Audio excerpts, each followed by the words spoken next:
అమ్మంటే ఆప్యాయతల తోట, అమ్మంటే మమతల మూట, కడుపు నిండా అమృతాన్ని నింపే కారుణ్యమూర్తి, కంటికి రెప్పలా నిరంతరం కాచుకునే దయామయి, విద్యాబుద్ధులు వంట పట్టించే ఆది గురువు. కాని కటిక పేదరికంలో పుట్టిన ఆమెకు ఆ మాధుర్యాలేవీ అందలేదు. బడికి వెళ్లాలని మనసు తహతహలాడుతున్నా తల్లి పశువులు కాయడానికే పంపించింది. పెద్ద చదువులు చదవాలని అనుకున్నా బాల్యంలోనే వివాహము చేసేసింది. కాలం కలిసిరాక పసిగుడ్డుతో తిరిగొస్తే ఆదరించలేదు. అందుకే ఆమె తల్లి ప్రేమ కోసం తల్లడిల్లే పిల్లల మనోవేదన చిన్ననాడే అర్థం చేసుకుంది. తనలా ఎవ్వరూ బాధపడకూడదని భావించింది. అందుకే తాను భిక్షాటన చేస్తూ అనాథ బాలలను చేరదీసి నిర్భాగ్యులను ఆదరించింది.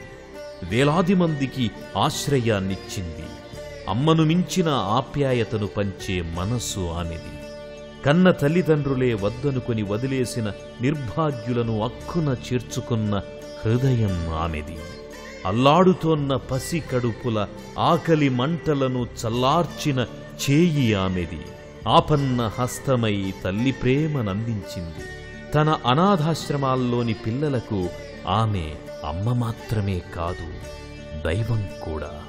అనాథలు అమ్మా అంటూ ఆప్యాయంగా పిలుచుకునే ఆ అద్భుత మాతృమూర్తే సింధుతాయి సబ్కాల్.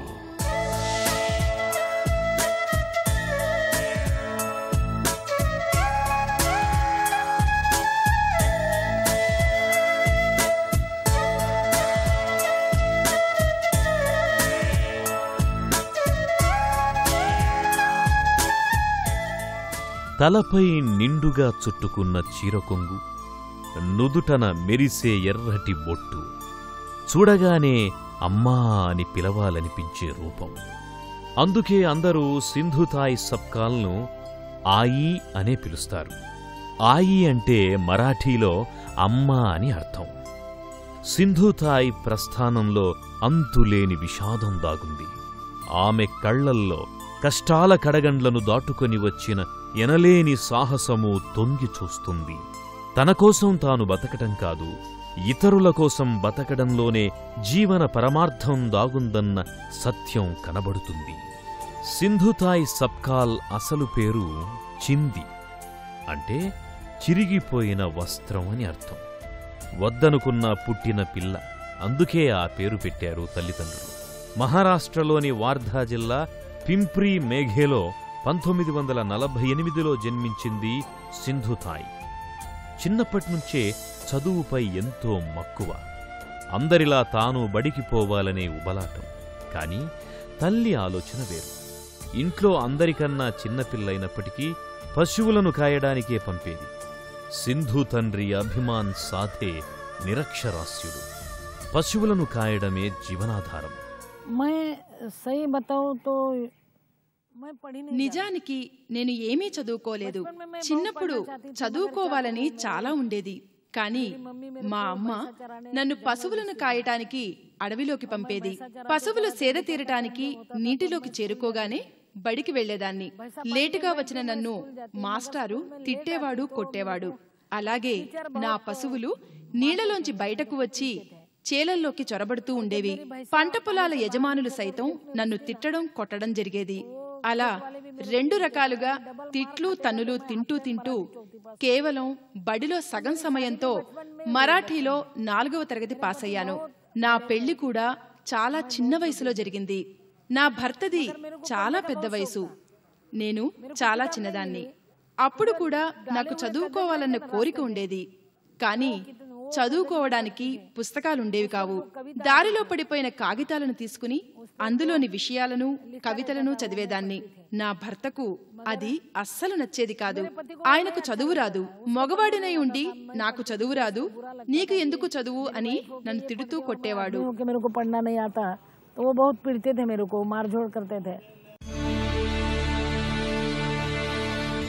ఓ సూర్యదేవా, సరైన దారిని ఎంచుకునేలా అన్ని దిక్కులను వెలుగులతో నింపు. రోజూ పొద్దున్నే తండ్రి పాడే ఇలాంటి భజన కీర్తనలంటే సింధూకు ఎంతో ఇష్టం. ఆయనకు చదువు రాకపోయినా సాధువుల భజనలను శ్రావ్యంగా ఆలపించేవాడు. వాటిని వింటూ సింధు మైమరచిపోయేది. తాను వాటిని పాడడానికి ప్రయత్నించేది. ఎప్పటికైనా దేవుడు తమను కనికరించకపోతాడా, తాను పెద్ద చదువులు చదవకపోతానా అని ఆశపడేది.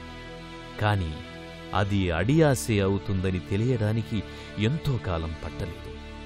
అభం శుభం తెలియని 10 ఏళ్ల వయసులోనే తల్లి పెళ్లి సంబంధాన్ని ఖాయం చేసేసింది. అది సింధు కన్నా 20 ఏళ్ల పెద్దవాడితో. పెళ్లి రోజు రానే వచ్చింది. అమ్మ తనకు పొడవాటి చీరను చుట్టడం, పెళ్లికొడుకు శ్రీహరి సబ్కాల్ ఎడ్లబండి మీద ఊరేగుతూ రావడం, బ్యాండు మేళాల సందడి, బంధువులు, విందు భోజనాలు, అంతా వింత. బొమ్మల పెళ్లి తంతు. అర్థంకాని వయసులో సింధు అమాయకంగా చూస్తూ ఉండిపోయిందంతే.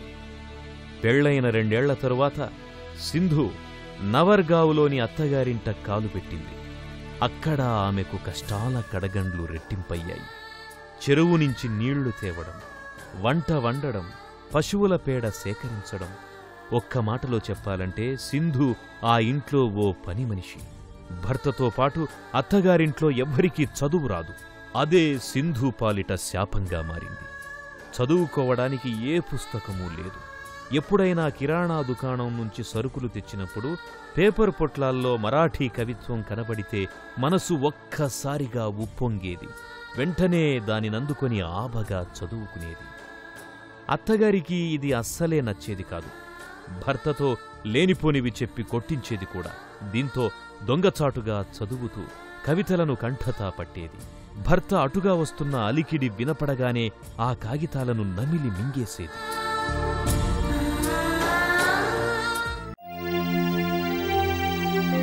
అప్పట్లో నవర్గావులోని మహిళలు పశువుల పేడను సేకరించి అటవీ శాఖకు ఇస్తుండేవారు. అధికారులు ఆ పేడను భూస్వాములకు అమ్మి సొమ్ము చేసుకునేవారు.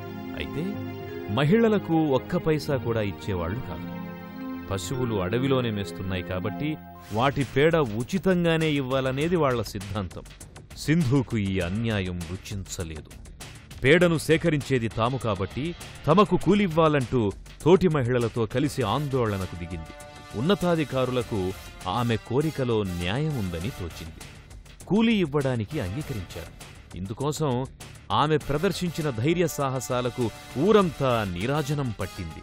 కాని అది అక్కడి భూస్వాములకు ఆగ్రహం తెప్పించింది.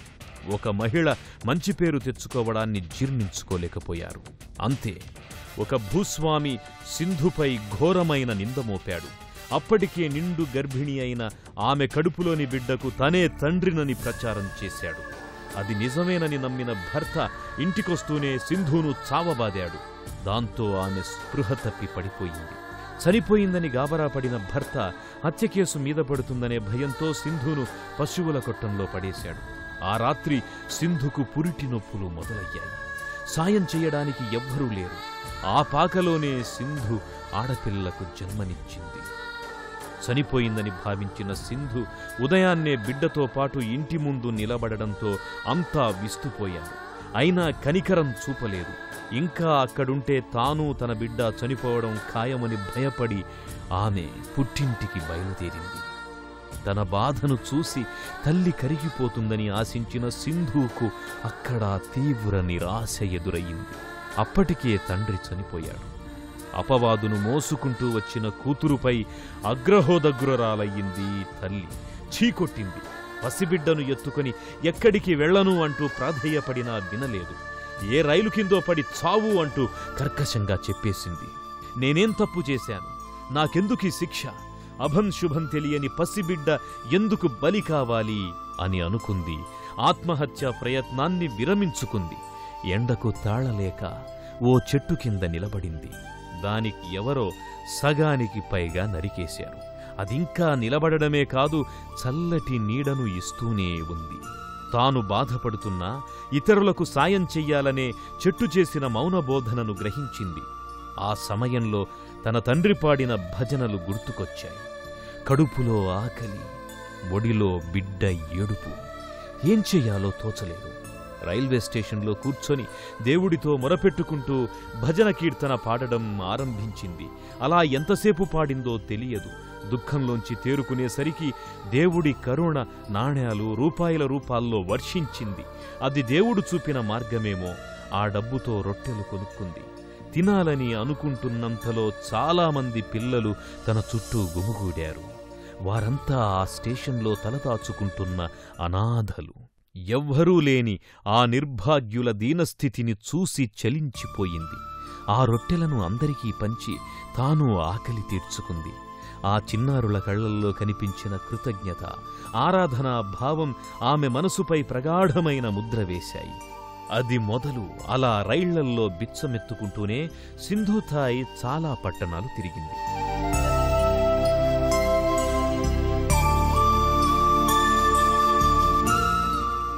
ఈ క్రమంలోనే పూణే చేరుకుంది.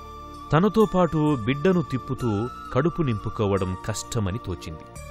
కన్న ప్రేమను కాదనుకుని బాధను దిగమింగుకుంటూనే దగ్గుషేత్ అనాథాశ్రమంలో కూతుర్ని అప్పగించింది.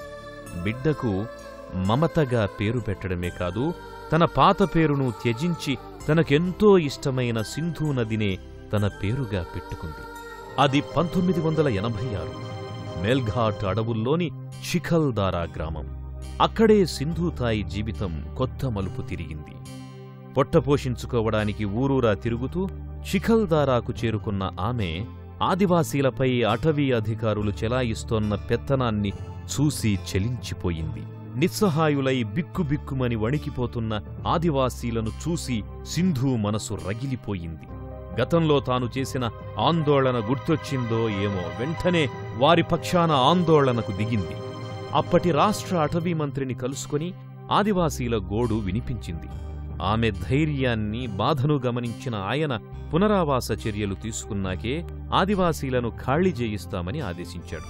దీంతో ఆదివాసీల ఉద్యమకర్తగా సింధూ ఒక్కసారిగా ప్రముఖ వ్యక్తిగా మారిపోయింది. కొన్నిసార్లు అవసరం కూడా సృజనాత్మకతను వెలికితీస్తుంది. సింధూథాయ్ విషయంలోనూ అది నిజమయ్యింది. తనకు తెలిసిన విద్య భజనలు ఆలపించడమే. మొదట్లో వాటితోనే భిక్షాటన చేసినప్పటికీ క్రమంగా ప్రసంగాల బాట నిల్చుకుంది. తను మాట్లాడితే ఎక్కువ మంది స్పందిస్తుండడమే అందుకు కారణం. బాధలు తనకు పాడడం నేర్పిస్తే ఆకలి ప్రసంగాలు నేర్పించింది. అలా ఆమె భాషన్ హై తో రాషన్ హై అంటే ప్రసంగిస్తేనే తిండి దొరుకుతుంది అనే మంత్రంతో దూసుకుపోయింది. इस मातृभूमि का तो कन कन है देवता, उन वीर शहीदों के करने की बात कर. और मेरे में हिम्मत आती थी गाने से. उन वीर शहीद అలా పోగైన డబ్బుతోనే చిఖల్దారాలో తొలి అనాథాశ్రమాన్ని ప్రారంభించింది. మాయి ఆశ్రమంగా పేరొందిన ఇది ఎందరో నిర్భాగ్యులకు నీడనిచ్చింది. క్రమక్రమంగా ఆశ్రమంలో చేరే పిల్లల సంఖ్య పెరుగుతూ వచ్చింది. ఒక్క పట్టణాల్లోనే కాదు, రవాణా సౌకర్యాలు అంతగా లేని మారుమూల గ్రామాలకు సైతం కష్టపడుతూ వెళ్ళేది. గ్రామంలో ఒక చోట నిలబడడం, ముందు ప్రజల్ని ఆకర్షించడానికి తుకారాం, నామ్దేవ్ వంటి సాధువుల భజనలు ఆలపించడం, అనంతరం గొప్పవారి సూక్తుల్ని ఉదహరిస్తూ ప్రసంగాలు ఇవ్వడం, అనాథలకు సాయం చెయ్యాలని అర్థించడం. తమకు తోచినంత ఆమె కొంగులో వేసేవారు. చిఖల్దారాలోని ఆశ్రమంతో పాటు పూణేలోని హదప్సర్లో సన్మతి బాల్ నికేతన్, సస్వద్లోని కుంభర్వలంలో మమతా బాల్ సదన్, గుహలో గంగాధర్ బాబా ఛాత్రాలయ ఆశ్రమాలను స్థాపించింది. వాటిని అలుపెరగకుండా నిర్విరామంగా విజయవంతంగా నడుపుతోంది. లక్ష్యాన్ని చేరుకోవడమే కాదు, దాన్నందుకోవడానికి చూపే చిత్తశుద్ధి కీలకమే. అప్పుడే ప్రపంచం మన వెంట నడిచి వస్తుంది. సింధూథాయ్ విజయం ఈ నిజాన్నే చాటి చెప్పింది. ఒంటరి మహిళగా మొదలెట్టిన ఆమె ప్రయత్నం, చూపించిన చిత్తశుద్ధి అందరినీ ఆకర్షించింది. కొందరు అర్థించగానే విరాళాలిస్తే మరికొందరు ఆశ్రమాల స్థాపనకు స్థలాన్ని కేటాయించారు. ఆమె పట్టుదల, నిరంతర తపన ఒక్క మన దేశవాసులనే కాదు, ప్రవాస భారతీయుల హృదయాలను గెలుచుకుంది. విదేశాల్లో జరిగే సమ్మేళనాలకు ఆహ్వానించడం ఆరంభించారు ప్రవాస భారతీయులు. ఎన్నో సంస్థలు ఆమె ప్రసంగాల కోసం ఎదురు చూస్తుండడం విశేషం. కొన్నిసార్లు నెలల ముందుగానే తేదీలు ఖరారవుతాయంటే ఆమె సేవానిరతి ఎంతగా వ్యాపించిందో అర్థం చేసుకోవచ్చు. కేవలం అనాథ బాలల బాధే కాదు, భర్తకు దూరమై నిరాదరణకు గురైన స్త్రీల వేదన సింధూతాయికి బాగా తెలుసు. అందుకే చిఖల్దారాలోని ఆశ్రమంలోనే నాదర్మయి మహిళా ఆధార్ కేంద్రాను ఆరంభించారు. వితంతువులు, కుటుంబానికి దూరమైన మహిళలకు ఆసరా కల్పించారు. వార్ధా జిల్లాలోని సింధు విహార్లో మాజీ ఆయి వంటి వృద్ధాశ్రమాలను నెలకొల్పడం గమనార్హం. జంతువుల మీద కూడా సింధు ప్రేమ ప్రసరించింది. ఆవుల సంరక్షణ కోసం గోపికా గోరక్షణ్ కేంద్రం వంటివి ఆరంభించింది. తనను నిర్దాక్షిణ్యంగా వదిలేసిన భర్త పిల్లాడిలా తిరిగొస్తే ఆప్యాయంగా చేరదీసింది. ఇది ఆమె మాతృప్రేమకు నిదర్శనం. అనాథ బాలల సేవలో మునిగిపోయినప్పటికీ కూతుర్ని చూడాలని సింధూతాయి మనసు తహతహలాడేది. ఒకసారి మమతను వదిలేసిన ఆశ్రమానికి వెళ్లారు. అప్పటికి ఆమె కుమార్తె పెద్దదయ్యింది. తల్లి సేవ గురించి తెలుసుకున్న మమత ఎంతగానో గర్వపడింది. తనను చూసుకోవడం కన్నా ఎంతోమంది అనాథలకు అమ్మగా ఉండడమే ఇష్టమని చెప్పింది. దీంతో సింధూతాయి ఉత్సాహం రెట్టింపయింది. కన్న కూతురుని అనాథగా వదిలేశానన్న భావన తొలగిపోయింది. సామాజిక సేవలో ఎంఏ పట్టా పొందిన మమత ఇప్పుడు తల్లి నిర్వహిస్తోన్న ఒక ఆశ్రమంలో పిల్లల బాగోగులు చూసుకుంటోంది. తనకు 1000 మందికి పైగా పిల్లలు అని గర్వంగా చెప్పుకునే ఆమె కళ్లల్లో ఎనలేని తృప్తి కనపడుతుంది. ఆశ్రమంలో పెరిగిన ఎందరో ఆడపిల్లలకు పెళ్లిళ్లయ్యాయి. ఎంతోమంది పెద్ద పెద్ద ఉద్యోగాల్లో స్థిరపడ్డారు. కొందరు అమ్మను వదల్లేక సింధూతాయి వద్దే ఉంటూ ఆశ్రమాల బాగోగులు చూసుకుంటున్నారు. तो मेरा मैं खुद का जीना जीती तो मर जाती रहे. నా కోసం నేను బతికి ఉంటే ఎప్పుడో చనిపోయి ఉండేదాన్ని. ఎప్పుడైతే పరాయి వాళ్ల కోసం బ్రతకటం నేర్చుకున్నానో అప్పటి నుండి నా జీవితానికి ఓ అర్థం ఏర్పడింది. నాకు తినడానికి తిండి ఉండేది కాదు. అయినా అనాథ పిల్లలు తింటూ ఉంటే నేను సంతోషపడేదాన్ని. నేను అడుక్కుని తెచ్చిన రోటీలు పిల్లలు సంతోషంగా తింటుంటే నాకు దుఃఖం అంతా మాయమైపోయేది. ఇప్పుడు అనిపిస్తుంది, సింధూతాయి సబ్కాల్, ఒకప్పుడు నీకు తినడానికే తిండి ఉండేది కాదు, అటువంటిది ఇప్పుడు ఎంతమంది పిల్లలను ఆదరిస్తున్నావు అని. ఇప్పుడు నా కడుపు నిండిపోయింది. మన బాధలు మనల్ని ఎప్పుడూ కుంగదీస్తూనే ఉంటాయి. కానీ పరాయి వాళ్ల కోసం బతకడం నేర్చుకున్నప్పుడు అవి మనకు దూరమవుతాయి. నేను చనిపోదాం అనుకున్న సమయంలోనూ అలానే అనుకున్నాను. నా గురించి నేను చనిపోవడం కన్నా పరాయి వాళ్ల కోసం చనిపోవడంలో తృప్తి ఉందని. అంతే, దాంతో నా జీవితం సఫలమైపోయింది. मैं तो मरना चाहती थी, मगर जब ध्यान में आया कि अरे अकेली मर रही है, अरे औरों के लिए मरो, सफल हो गया मरत. సింధూతాయి సబ్కాల్ ప్రాథమిక విద్యనైనా పూర్తి చేయలేకపోవచ్చు, కానీ జీవితం ఏ పరిశోధనా అంశానికి తీసిపోతుంది. అందుకే ఆమె ఒడిలో పెరిగిన అనాథ విద్యార్థులు సింధూతాయి జీవితంపైనే పరిశోధన చేపట్టారు. ఎన్ని ఆటంకాలెదురైనా నవ్వుతూనే ఎదుర్కొంటుందామె. 62 ఏళ్ల వయసులో కూడా 38 ఏళ్లుగా చేపట్టిన దీక్షను అలుపెరగకుండా కొనసాగిస్తుండడం వెనుక దాగున్నది ఈ సూత్రమే. అనాథాశ్రమాలను నిర్వహించడంలో తనకన్నా పిల్లల ఘనతే గొప్పదని నమ్ముతారామె. కొత్తగా ఎవ్వరు చేరినా సర్దుకుపోవడానికి పిల్లలు బాగా సహకరించేవారని పొంగిపోతారు. వారే లేకపోతే తను భిక్షాటన చేస్తూనే ఉండేదాన్నేమోనని భావిస్తారు. జీవితంలో కష్టాలెదురవ్వచ్చు, వాటిని బెదరకుండా ఎదుర్కొంటేనే విజయం సాధ్యం. సింధూతాయి జీవితం నేర్పించే పాఠం ఇదే. ఈ నిజాన్ని అందరితో పంచుకోవాలని భావించింది సింధూతాయి. తన జీవితానుభవాల్ని రంగరించి మరాఠీలో మీ వనవాసి అనే జీవిత చరిత్రను రాసుకున్నారాని. 1988లో విడుదలైన ఇది ఎందరికో స్ఫూర్తినిచ్చింది. దీని ఆధారంగా 2010లో మీ సింధూతాయి సబ్కాల్ అనే సినిమా కూడా వచ్చింది. ఇది 54వ లండన్ చలనచిత్రోత్సవంలో వరల్డ్ ప్రీమియర్ విభాగంలో ప్రదర్శితమయ్యింది. అంతేకాదు, మన దేశంలో జాతీయ చలనచిత్ర పురస్కారాల్లో స్పెషల్ జ్యూరీ అవార్డు పొందింది. పేదరికం, ఆకలి, బాధలు, హింస, నిరాదరణ, సింధుతాయ్ జీవితాన్ని నిరంతరం మూకుమ్మడిగా వెంటాడుతూనే వచ్చాయి. ఆ కష్టాలనే సోపానాలుగా మలుచుకున్న గుండె ధైర్యం ఆమెది. कौन सा भी रास्ता इतना सोपा नहीं होता. జీవితంలో ఏ దారి కూడా అంత సులువుగా ఉండదు. నా జీవితంలో కూడా అదే జరిగింది. నాకు బతకడానికి ఒకే మార్గం ఉండేది, అది రైలు కింద పడి చనిపోవడం. కానీ నేను చనిపోయి ఉంటే ఇదంతా జరిగేదా? ఎప్పుడైతే చావు వద్దనుకున్నానో అప్పటి నుండి వేల మందికి అమ్మనయ్యాను. కానీ ఈ ప్రస్థానం చాలా కఠినమైనది. అయినా లక్ష్యం చాలా దూరమైంది. కానీ చేరుకోవడం తప్పనిసరి. లక్ష్య మార్గం కష్టతరమైనది. అయితే చనిపోవడం అనేది తప్పనిసరి. కానీ అది మన కోసం కాదు, పరాయి వాళ్ల కోసం. ఒక్క రాత్రి గడిస్తే రోజు గడిచిపోతుంది కదా, ఆకలితో బిచ్చం అడుక్కుంటూ. అయినా నేను చనిపోలేదు కదా, అందుకే ఎవరూ చనిపోకూడదు. నన్ను భర్త గెంటేశాడు, తల్లి వెళ్లిపోమ్మంది. 10 రోజుల పాపతో నడి రోడ్డున పడ్డాను. అయినా వేల మందికి తల్లినయ్యాను. చచ్చిపోయి ఉంటే ఇది సాధ్యమయ్యేదా? అందుకే ఎన్ని సమస్యలు వచ్చినా చావకూడదు. ఈ ఒక్క రాత్రి గడవనివ్వు. ఈ రోజు గడుస్తుంది, రేపటి రోజు నీదే. అప్పుడు ముందుకెళ్ళాలి. అప్పుడు అంతా నీ వెంటే. कितना भी संकट है तो मरना नहीं चाहिए. अरे दिन निकलने वाला है, एक रात का इंतजार करो और आगे बढ़ो. हम सब साथ हैं. సమాజానికి సేవ చెయ్యడానికి పేదరికం అడ్డు కాదని, చిత్తశుద్ధి ఉంటే ఏదైనా సాధించొచ్చని నిరూపించిన సింధుతాయ్ ఓ ఆదర్శమూర్తి. గరళాన్ని కంఠంలో దాచుకుని అందరికీ అమృతాన్ని పంచిన శివుడిలా బాధలను దిగమింగుకొని ప్రేమను పంచిన సింధుతాయ్ జీవితం అందరికీ మార్గదర్శకం.